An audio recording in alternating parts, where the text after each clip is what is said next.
Bienvenidos a www.latinxtoday.com y la Isla Magazine a lo largo y ancho de los Estados Unidos. Nos encontramos el día de hoy con el señor contraalmirante Mario Iván Carratú Molina, un hombre que hace parte de la historia de Latinoamérica, de Venezuela, de todo lo que hoy afronta en materia de la realidad y las problemáticas, conocedor de las problemáticas de nuestro continente. Bienvenido, señor contraalmirante, aquí a nuestro espacio de latinxtoday.com. Gracias, Camilo, por la invitación. Un saludo a la audiencia con mucho cariño para conversar sobre las realidades bajo nuestra perspectiva de lo que ocurre en Venezuela, lógicamente. Para mí, la expansión delicada y grave de lo que puede ser el sistema de gobierno que funciona en Venezuela y las conexiones con toda América Latina vía Foro de Sao Paulo, Grupo de Puebla y todas esas personas que de una u otra manera han transitado en los últimos 60 años a la vera de un comunismo light, dicen ellos, un comunismo democrático que no existe, pero que en Venezuela se ha manifestado de una manera brutal, destructiva, no solamente de la riqueza, que es lo que más se preocupan muchas personas en Venezuela y en la región, sino destructiva del ciudadano como ser político en un Estado moderno o que pretendemos ser moderno. Sí, señor. Bueno, para quienes de pronto se conectan y quieren conocer al señor contraalmirante Iván Carratú Molina, les comentamos que hace parte de esa historia de nuestra Latinoamérica porque precisamente era el jefe de la Casa Militar en la época en que aquel coronel Chávez, Hugo Chávez Frías, pues hizo el golpe de Estado contra el señor presidente Carlos Andrés Pérez. Y precisamente fue usted quien en medio de esa terrible noche pues logró mantener la democracia de Venezuela de alguna manera. Sí, señor, así que bienvenido y la verdad que es un honor estar con nosotros. Muchas gracias. Quisiera hacer una pequeña, no corrección, porque el problema vivido por mí no es que otro lo conozca o no, sino que es la vivencia real. Sí, señor. En Venezuela cometimos un grave error: conspirar con los militares. O sea, desde el sector civil comenzó una conspiración, no para tumbar al presidente Pérez, sino para acabar con la democracia. Pues eso comenzó en 1983. Pérez todavía no era ni candidato, estaba el presidente de la República, el señor presidente Jaime Lucinchi, fallecido, y ahí comenzaron los coqueteos y planificación de la izquierda reaccionaria con los políticos y militares venezolanos infiltrados en las Fuerzas Armadas, específicamente en el Ejército. Debo recordar también a la audiencia que en 1989 comienza el Foro de Sao Paulo, creado a raíz del retiro de la Unión Soviética de Cuba, y Fidel Castro, con una habilidad y una penetración desconocida para muchos, copó el escenario latinoamericano con un movimiento político para la toma del poder, inaugurado en Sao Paulo, Brasil, en 1989, buscando dinero para repotenciar la revolución cubana. Y muchos países, muchos líderes políticos, muchas personas de los medios, muchos empresarios creían que Fidel Castro era una figura respetable. En Venezuela, en 1989, cuando la toma de posición del presidente Pérez, vino Fidel Castro con más de 300 personas a la toma de posesión. Era una penetración silente, pero cierta. Ya teníamos 30 años penetrados por los dos embajadores de Cuba, Sánchez Otero, y el otro no me acuerdo en este momento, pero ya me acordaré.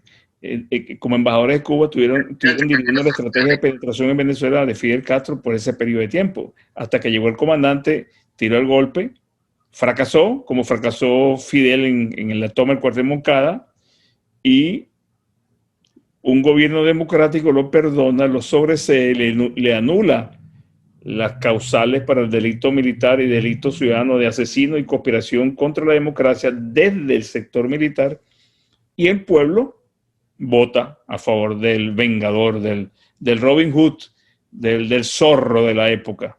Entonces, con esa ingenuidad, con esa bonomía del venezolano, yo diría que el latinoamericano, se montaron en el poder, pero el objetivo no era destruir a Venezuela, el objetivo era penetrar en otros países de la región, entre los cuales se encuentra Colombia. Es el objetivo principal. Y como te digo, como les digo a la audiencia, por desconocer esas entretelones políticos que se manejan en nuestros países, específicamente en Venezuela, porque como estuve en el centro del poder con el presidente Pérez en la Casa Militar, me di cuenta cómo se manejaban las cosas. Y al percibir ese tipo de manejo, ese ludismo político de oposición, gobierno, los grupos progresistas, los empresarios, los medios de comunicación, difundiendo informaciones manipuladas o deformadas para que el ciudadano creyera. Llegó un momento en que sacan al presidente Pérez, eligen a Chávez como presidente y destruyen las instituciones.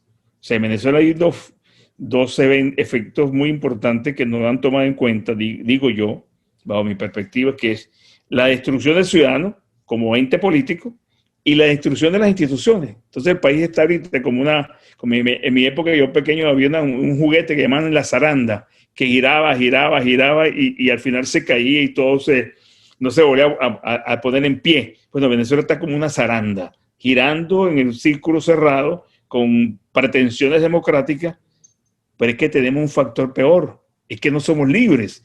Y ningún país libre puede ser democrático porque no hay ciudadanos. Entonces es una contradicción conceptual que está ocurriendo en Venezuela. Sí, señor, pues qué importante esa contextualización, sobre todo de esa parte histórica de Venezuela, que es muy importante que la conozcamos todos los países de Latinoamérica, porque precisamente esa es una de las preguntas, ¿no? Uno muchas veces se pregunta, finalmente, ¿era que había una problemática social al interior de Venezuela para que finalmente todo esto ocurriera? Y qué importante es esa aclaración que usted nos da en este momento. Señor contraalmirante, hoy precisamente pues han pasado los años, vimos que ya no está Hugo Chávez, está Maduro precisamente tratando inclusive hoy de buscar cómo legalizar sus futuras elecciones para el mes de diciembre. ¿Cómo es hoy la realidad de Venezuela?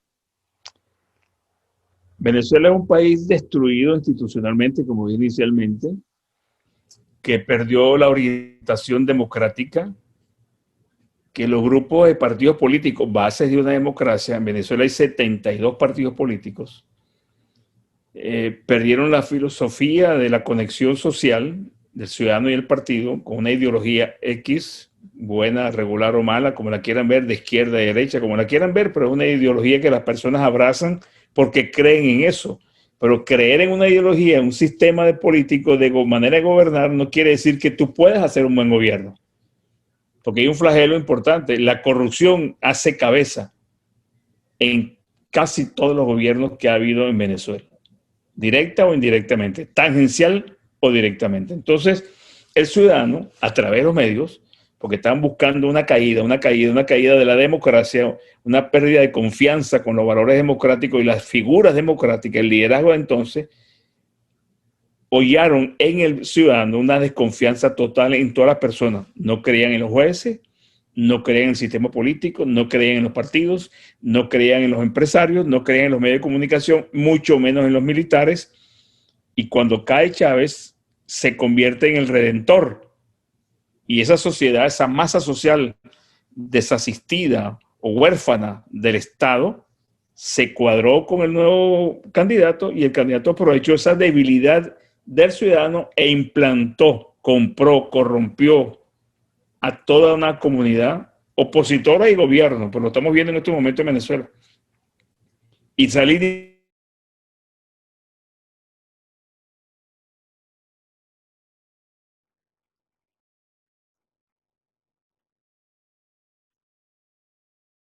no me refiero a militar, liderazgo de credibilidad, que tampoco existe en Venezuela, y unos recursos humanos, en este caso, que no esté el miedo, la pobreza, el hambre, la miseria, el desencuentro social, que es lo que logró el gobierno, el régimen de Hugo Chávez.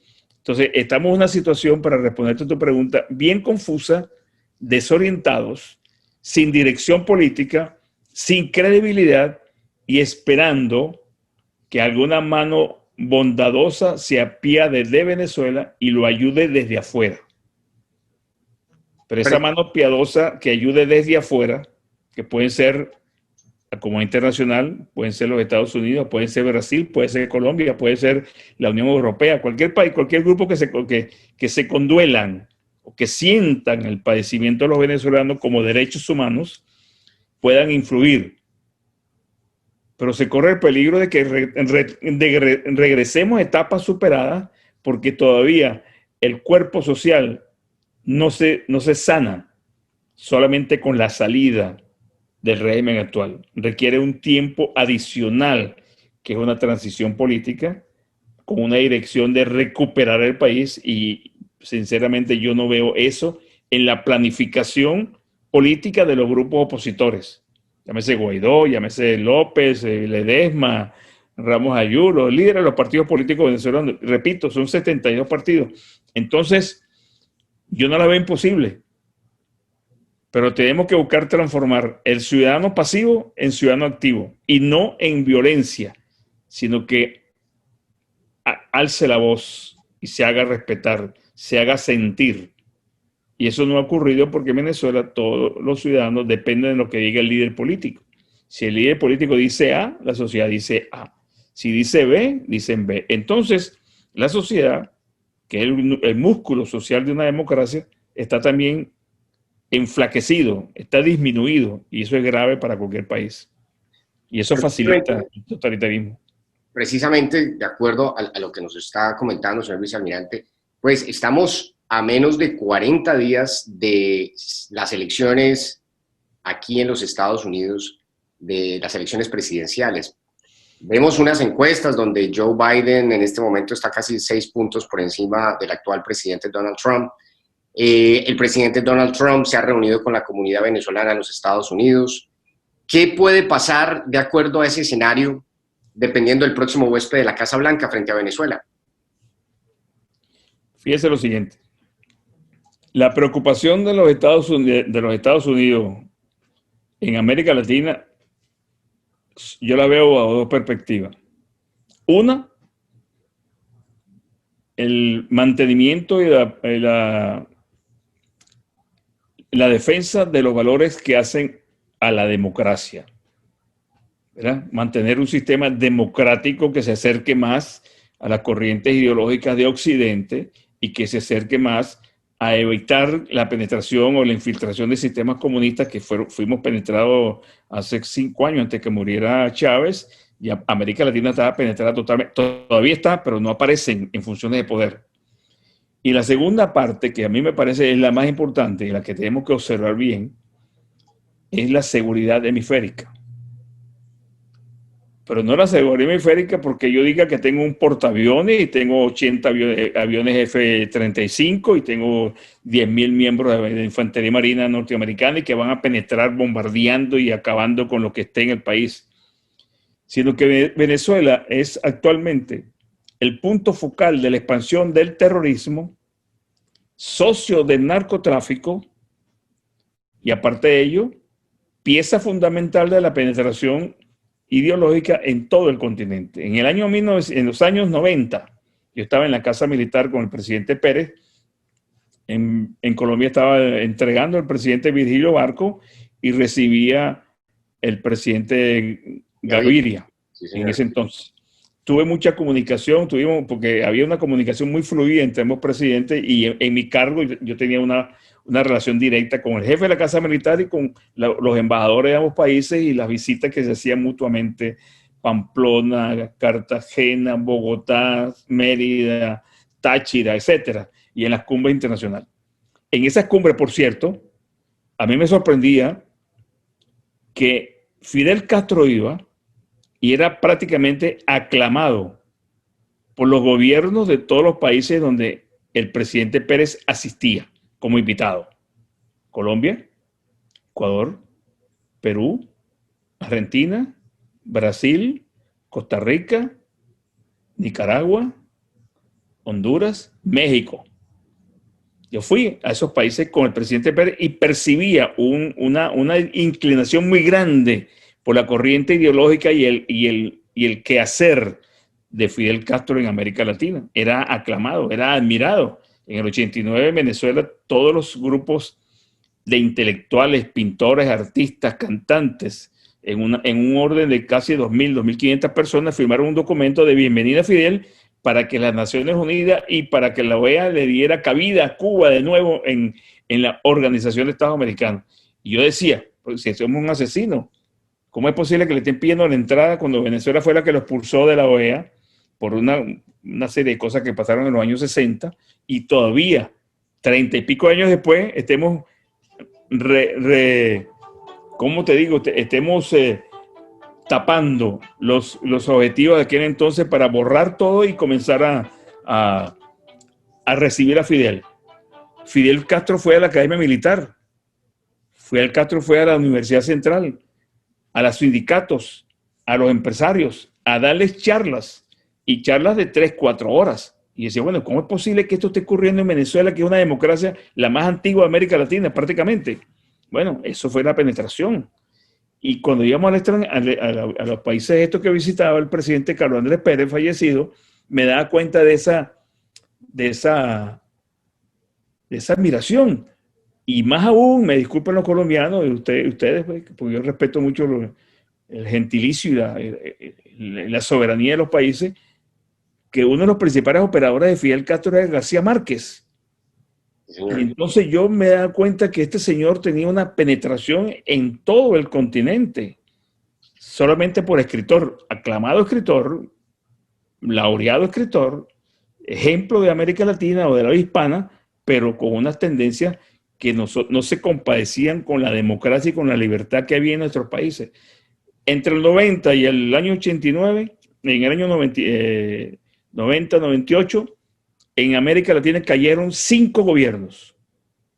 Collor de Mello, Brasil. De la Rúa, Argentina.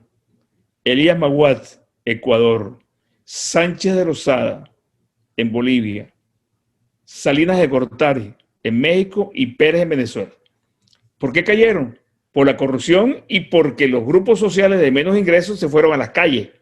Entonces los gobiernos no podían manejar o mantener el equilibrio social con la protesta continua y tuvieron que renunciar a esos gobiernos. En Venezuela lo sacaron porque Pérez derrotó la conspiración, el golpe. Y como no lo pudieron sacar vía golpe militar, lo sacaron por los tribunales en una denuncia de corrupción. Yo no le digo que no, pero ¿cuál era el argumento? Que había ayudado a Nicaragua. Yo le digo a los colombianos, y me consta porque estuve ahí, a los que me escuchen, los gobiernos venezolanos han ayudado a todos los presidentes de América Latina desde 1960 hasta el presente, porque Chávez también penetró esos gobiernos económicamente para ayudar a los gobiernos a mantenerse, la democracia, los valores democráticos, etcétera, etcétera. Entonces, en una suerte de mentiras y engaños, voltearon los valores y principios que estaban arraigados en la sociedad y los, como se dice cuando hay un pantalón roto, los deshilacharon, los desarticularon, los desarmaron. Y ahora pegar ese tejido social requiere un esfuerzo muy grande. Y precisamente, señor vicealmirante, usted decía desde un principio que el principal país en este momento, el que sigue el objetivo, es Colombia. Y usted ha dado una serie de características, esas marchas sociales. Precisamente hay un grupo de personas que han venido apoyando. Se cumplen ya 4 años de esa firma que se hizo en La Habana, en Cuba. Y en este momento Cuba termina diciendo que prácticamente Colombia le debe la paz. Es increíble cómo se ha trastornado ese discurso, pero ¿por qué considera usted que Colombia es el siguiente país a caer?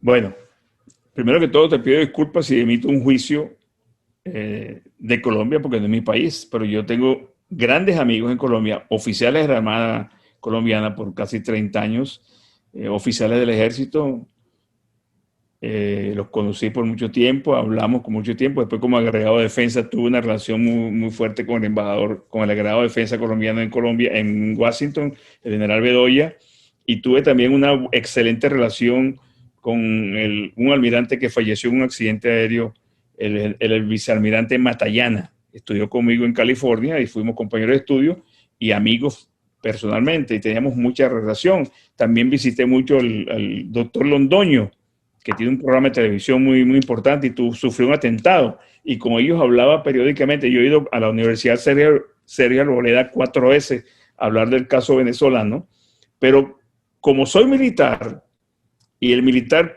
penetra muy poco en las sociedades, en los centros culturales, en universidades, etcétera, no me hicieron mucho caso.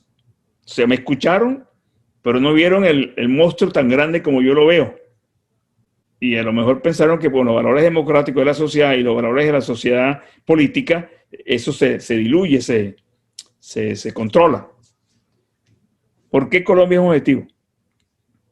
El objetivo de la Unión Soviética es Estados Unidos. Para llegar a Estados Unidos o para vulnerar a Estados Unidos necesitamos países que estén cerca. Centroamérica, Cuba, 30 años, 40 años. Nicaragua, México, que es frontera inmensa con los Estados Unidos. Después, Panamá, Noriega. Salió Noriega porque cometió una serie de errores, asesinos, etcétera, todo lo que pasó con Noriega. ¿Y qué quedó? Quedaron los países de América Latina, Colombia y Venezuela cabecera. Cuando yo estaba en Venezuela, en el cargo, yo escuchaba al presidente Gaviria y al presidente Pérez hablar largas horas, cuando tenía oportunidad de permanecer en las reuniones, de los problemas de seguridad hemisférica, de los problemas de seguridad continental, del problema del apoyo a Centroamérica para evitar que el comunismo se enraizara en esos países por la pobreza y los problemas de la democracia, las limitaciones sociales. Y yo entendía claramente lo que estaban hablando estas dos personas, y después escuché al presidente Bush y padre, y después fuimos a otro, el presidente Pérez fue a otros convenios, fuimos a la primera cumbre de presidente en Guadalajara, pero en ninguna parte yo escuché hablar del Foro Sao Paulo, que estaba operando desde 1989 en Sao Paulo y estaba penetrado en Venezuela y en otros países. Chávez lo terminó de penetrar y lo financió con mucho dinero. ¿Por qué le interesa a Colombia? Colombia es el país que tiene la democracia más estable de América Latina en estos momentos, porque ni siquiera la chilena. Ya han pasado por varios eventos donde se observa que esa democracia está tocada. En Perú y Ecuador hay problemas parecidos de pobreza y marginalidad y una cantidad de problemas de tipo económico de los países, y una sociedad demandando mejoras sociales que no se les dan. Es un caldo de cultivo para que se penetren los cuerpos sociales o el cuerpo social. La FARC en Venezuela, mantenida, repotenciada, reabastecida por Venezuela, equipada por Venezuela. Antiguamente la guerrilla colombiana no tenía sistemas misilísticos tierra-aire. Ya los tiene, comprados y dotados por Venezuela. Y quizás tengan algunas otras facilidades para la defensa aérea, porque es el enemigo básico que empleó el presidente Uribe en el Plan Colombia y la defensa de la democracia en Colombia fue el combate terrestre para cortar la línea de aproximación y la línea de desarrollo de las fuerzas revolucionarias colombianas. Pero aprendieron la lección y necesitaban equiparse mejor. Y la frontera venezolana es el santuario, que son 2.200 kilómetros de frontera fluvial, y el corredor fronterizo que va desde el Alto Apure hasta el estado Zulia arriba, en el puente Simón Bolívar, allá en el norte de La Guajira. Y están desguarnecidas. O sea, la presencia del Estado venezolano en esa frontera es la presencia de los grupos irregulares. Correcto. En este momento, pues sin duda, pues muy importante esta observación, porque Colombia está atravesando por muchas de las características que usted ha nombrado. Y bueno, perfecto, haciendo referencia exactamente a Venezuela, ¿qué se está haciendo, señor almirante, para recuperar en este momento esa democracia de Venezuela? Venezuela, primero tenemos que recuperar la libertad. Si recupera la libertad, la democracia no tendrá sobrevivencia. Y para recuperar esa libertad necesitamos un apoyo externo. Necesariamente, con las fuerzas internas, una sociedad dispersa, desarticulada, disminuida, con miedo, hambre, miseria, no hay agua, no hay gasolina, no hay comida, no hay insumos, no hay médicos, el virus está acabando con la población, el virus del COVID-19. Entonces, ¿cómo aglutinar esa fuerza social que se enfrente? Mientras tanto, el régimen, ha creado la milicia bolivariana y los grupos paramilitares del Frente Francisco Miranda, que son los famosos grupos de reacción cubano que se llaman los CDR, ahora son las milicias venezolanas. El narcotráfico que penetra en todos los intersticios sociales, buscando la juventud, manejarse más o menos, entra en el negocio de la droga por limitaciones económicas y académicas y de estudio y de trabajo, y la fuerza de los partidos políticos está dispersa. Nosotros tenemos un año y medio con un presidente interino que no fue electo por los venezolanos, sino fue designado por la Asamblea Nacional legítima, que fue electa por el pueblo. Un Tribunal Supremo electo por el pueblo legítimo, pero carecen de la fuerza para producir los cambios, porque los cambios sociales son con manifestaciones y expresión social civil, pero en Venezuela son carne de cañón, son eliminados físicamente, perseguidos, destruidos, presos, torturados, y entonces son como ocurrió en Venezuela con Guali España, los mataban y los colgaban en la plaza pública para que la gente tuviera miedo, los precursores de la independencia en Venezuela. Igualmente ocurre en este momento. Entonces la independencia es el paso más importante que tenemos que buscar. No es el narcotráfico, no es el narcotráfico en las Fuerzas Armadas, que no lo niego, no es la corrupción administrativa y ética de los militares y algunos sectores civiles, sino es que convencer al ciudadano que no son libres y tienen que despertar para poder luchar por esa libertad, alzar la voz, hacerse sentir, porque los líderes nuestros ya no convocan, ya no suman partidarios, porque son 20 años de fracasos consecutivos donde el ciudadano ha puesto muertos, cansancio, pobreza, limitaciones y miedo. Y los sectores opositores, más o menos establecidos, los partidos políticos, carecen de la fuerza institucional para poder captar y motivar al ciudadano, porque están demasiado divididos, están dispersos. O sea, la sociedad está fragmentada y desarticulada éticamente. Hay demasiados intereses por sobrevivir. En un ambiente tan crítico, cualquier persona se pasa para la corrupción porque tiene que comer y tiene que alimentarse. Los niños al colegio, los vehículos, las casas, el problema de los apartamentos, las propiedades, la propiedad privada en general, la asistencia médica, eso no existe en el país para todos, sectores. Entonces, yo veo muy lejos, la libertad de Venezuela, a menos que se concrete en un apoyo internacional. Y la manera de lograr ese apoyo internacional no es decir que queremos la democracia, es que nosotros somos un factor de exportación de la violencia y del comunismo para todos los países de la región, Mesoamérica y Suramérica. Y los gobiernos y los países tienen que darse cuenta que la amenaza no es solamente el narcotráfico, la amenaza es la sociedad con los sistemas comunistas y totalitarios, que en este caso es Venezuela. Entonces viene primero eso, usted lo ha dicho muy claramente, la libertad, y ya posteriormente habrá que construir democracia. Esperemos... Trabajar por la democracia. Esperemos que así sea. Hay un estudio, déjame quitarte 2 minutos.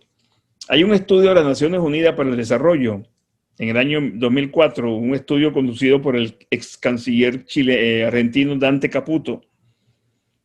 Hay una publicación muy densa, muy completa, una encuesta de más de 30,000 personas en América Latina.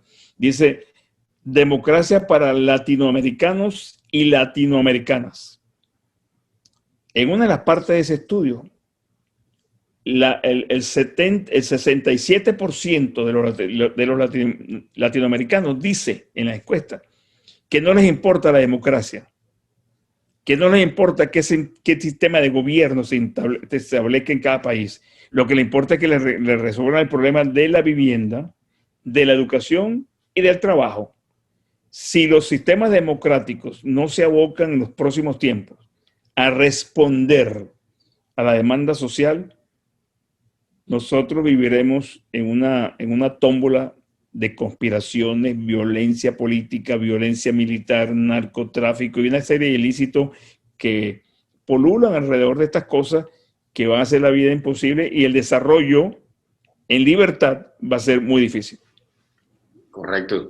Muy, muy, muy interesante todo lo que usted nos habla, porque precisamente todas estas características han tomado mucha fuerza. Aquí usted mismo ha nombrado el tema de la influencia del Foro de Sao Paulo, del Grupo de Puebla, de cómo hoy Latinoamérica pues está en riesgo, y cuál sería ese mensaje a la comunidad hispana de acuerdo a la experiencia que ustedes han tenido como un militar de la Armada, de la Marina venezolana y adicionalmente como ciudadano venezolano. En dos vertientes. La primera, el ciudadano tiene que dar un paso al frente y hacerse sentir ciudadano. No identificarse con los grupos políticos porque le caiga bien o porque es simpático, porque voy a tener un trabajo, un empleo, o voy a beneficiarme personalmente perteneciendo a ese partido si llega al poder. Nosotros tenemos que ser más éticos, políticamente hablando, y seleccionar y focalizarnos en las personas y equipos, los equipos de los hombres que van a gobernar, que sean éticamente serios, creíbles y de una trayectoria política pública impecable. Solo así podemos garantizar que los regímenes o los gobiernos puedan ser equipados con personas de principios y valores por la democracia y mantener la libertad. Otro aspecto que es difícil en América Latina, pero yo como militar que fui, uno puede ser que sea militar, pero yo soy un marino y el marino nunca deja de ser marino, porque el mar no es de fusiles, ni de tanques, ni de combate, es el dominio de los elementos, la fuerza marítima, el mar, los océanos, la corriente, la meteorología, etcétera, etcétera. Entonces uno no deja de ser marino y siempre está pensando en esas cosas. Fíjense ¿qué hizo Chávez cuando llegó al poder? Destruyó la Fuerza Armada. Y ahora quiero hacerles, si hay tiempo, una mención. Destruyó las Fuerzas Armadas, las penetró, las corrompió, les hizo morder más de lo que antiguamente había en lo que es el dinero fácil, la prostitución, la ética por el suelo, la familia no vale, los ciudadanos no valen, y mantener el poder porque el poder es el poder para ellos, los militares. ¿Qué hizo López Obrador en México? Le empezó a meter mordisquitos a los militares. ¿Qué hizo Correa en Ecuador? Mordisquitos a los militares para destruir la institución. ¿Qué hizo la señora Kirchner y el señor Kirchner? Destruyeron la institución militar. ¿Qué pasó en Brasil? Intentaron, pero en país como un país federal, los gobernadores de estado todavía tenían unas tendencias democráticas y protegieron en cierta forma lo que quería Lula y la Bachelet y la otra señora, Rousseff, en implantar en Brasil. Nosotros tenemos que reconstruir la defensa hemisférica bajo el concepto de seguridad de Estado, así como decía Uribe, y creo que todavía se dice en Colombia, la seguridad democrática, porque la democracia es solamente para hombres libres, y es una contradicción cuando digan que la democracia tiene que ser cimentada o desarrollada por un sistema de partidos y de grupos éticamente no válidos. Colombia, por eso es que yo digo que Colombia es el objetivo y por muchas cosas más. Y ahí quiero ir en el año 2007 fui personal, sí señor. En el año 2000, algo personal. En el año 2007 yo fui invitado a la Universidad Católica de Bogotá a una reunión, una conferencia, no que era secreta, pero no era abierta. Y allá habían civiles y militares de todo el continente. Y habían unos profesores de ciencia política de los Estados Unidos, para hablar de la política moderna. A mí me llamó la atención que en esa conferencia habían 3 generales colombianos, 3 generales activos. En esa conferencia yo hablé de cómo llegó Chávez al poder. Chávez no llegó al poder por el golpe, ni llegó al poder por las elecciones. En Venezuela pacificaron a los guerrilleros venezolanos cubanos en el año 72 y los gobiernos democráticos de Caldera, Carlos Andrés Pérez, Luis Herrera y Lucinchi mantuvieron a esos guerrilleros en el escenario político creyendo que estaban recuperados para la vida democrática y no para la usurpación del poder. Los perdonaron, los sobreseyeron y lo inyectaron, entre comillas, al mundo político. Siguieron conspirando. Esos políticos se convirtieron en líderes políticos nacionales, padres de la democracia, después que tuvieron 15 años luchando para destruirla. Guerrilleros, asesinos, combatidos por nosotros los militares en ese entonces fuertemente, gracias al presidente Rómulo Betancourt y al presidente Leoni. Cuando fui a la Universidad Católica, estando los 3 generales ahí, les dije, mire, yo a ustedes 3 les quisiera transferir mi experiencia militar. Ya yo estaba retirado. En Venezuela pacificamos a la guerrilla. Las guerrillas no se pacificaron. Las Fuerzas Armadas de Venezuela eran las más importantes después de la Iglesia Católica, en la opinión pública. Había que destruirnos, porque así como estábamos fuertes en el medio social y político nacional, no nos podían hacer mella. Comenzaron a atacarnos, tuvieron 30 años penetrando las Fuerzas Armadas, penetrándolas en las escuelas, en las organizaciones, en los ascensos, en el Senado, en el Congreso de la República, en la Cámara de Diputados. Siempre habían actitudes contra los militares. Y Chávez llegó y acabó con la Fuerza Armada. Ustedes ahorita tienen una aceptabilidad importante en el pueblo colombiano, porque ustedes han luchado denodadamente contra la guerrilla. Pero si ustedes se descuidan y le dan un ápice de espacio político a los guerrilleros, ustedes van a tener problemas, primero la institución y después el país. En Colombia, creo yo, no estoy muy bien informado, el sistema político, el sistema judicial está en manos de la izquierda progresista. Hay muchos militares perseguidos. Hay temor o descomposición, o no descomposición, desconfianza en muchos militares. Y cuando el medio militar entra en una crisis de confianza, pierde la aceptabilidad social del ciudadano y pierde la orientación para qué existe en la sociedad y comienzan a buscar cuotas de poder, que es lo que propicia el sistema comunista. Utilizo a los militares como punta de lanza, después los aparto y me establezco yo. Y Colombia tiene que tener cuidado, y los líderes políticos y la sociedad en general, los intelectuales, que tienen que proteger a Colombia. No es la ideología lo que vale, no es la simpatía. Hay que buscar los hombres y mujeres capaces de articularse como equipos y construir la defensa del sistema democrático porque van por la libertad de los colombianos.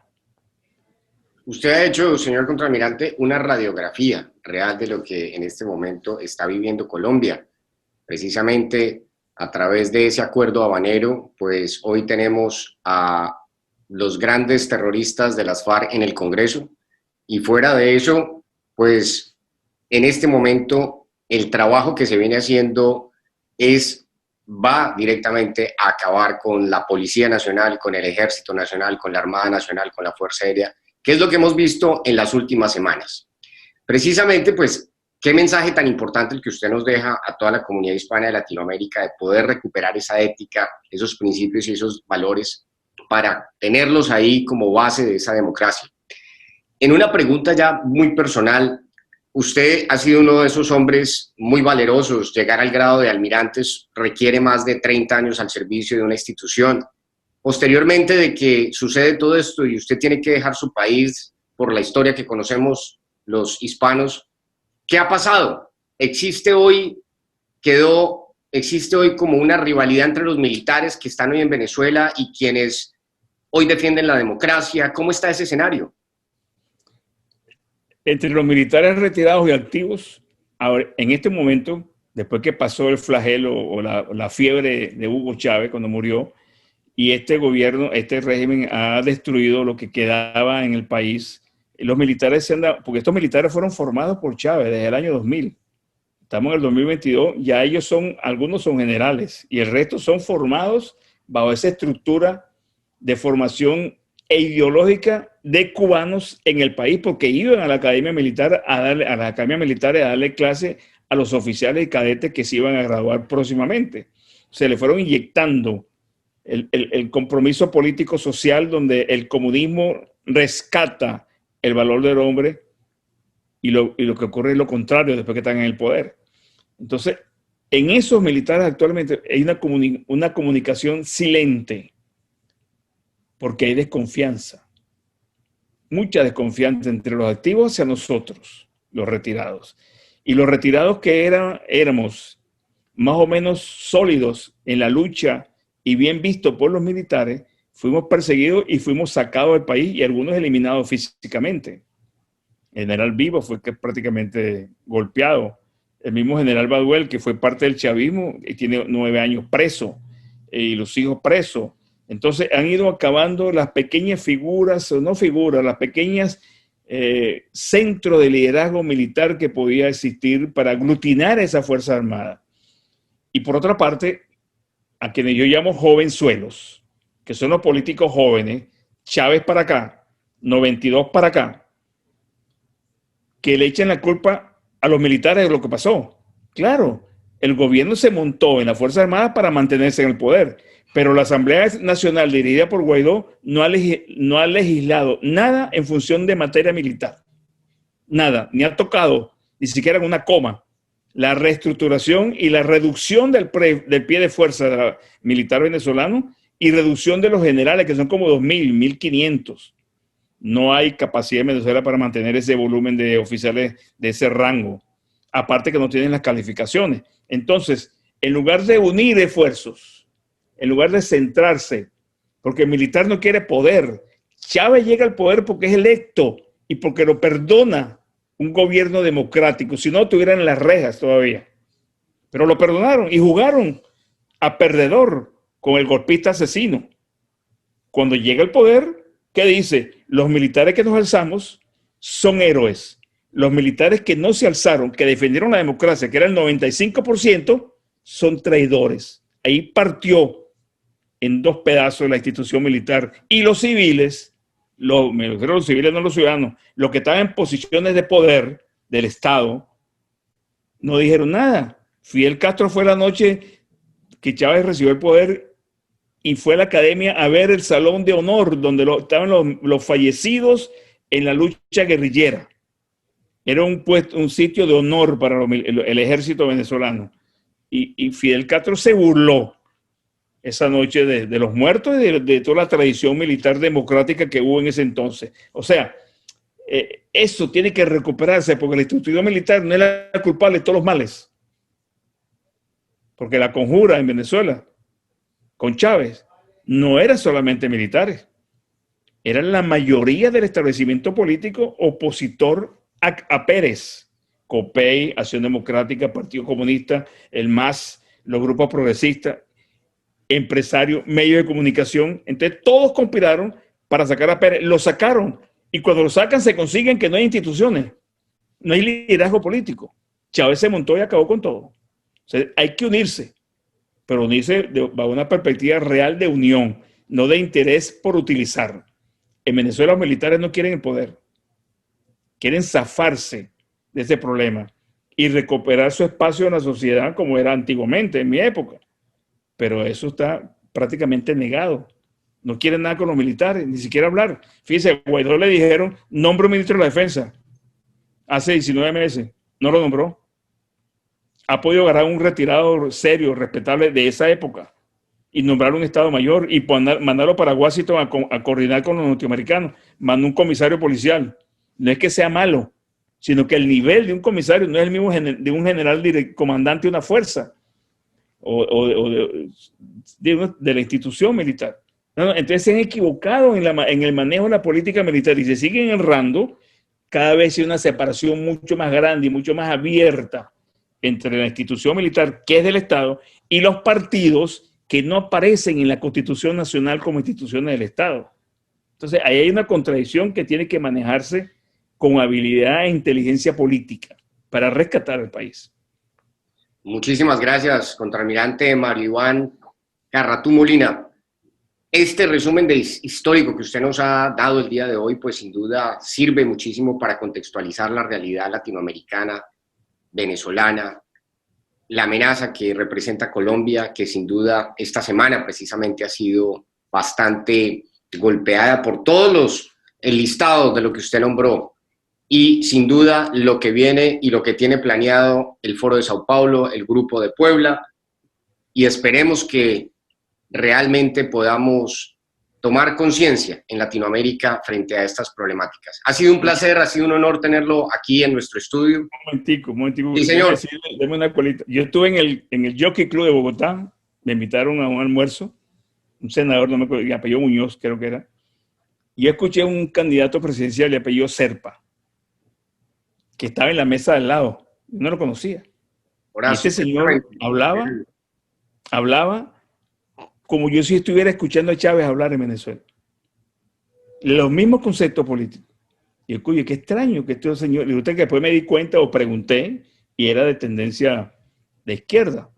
Y eso tienen que verlo muy bien, porque en política y en gobierno no hay amistades, hay objetivos políticos que cumplir y las fichas importantes para lograr cada objetivo político, que es la libertad continua y la democracia. Yo no puedo hacer una empresa con amigos porque quiebro, salgo al mercado. Yo no puedo gobernar con amigos solamente porque dejo atrás las capacidades naturales de una sociedad en todos los órdenes.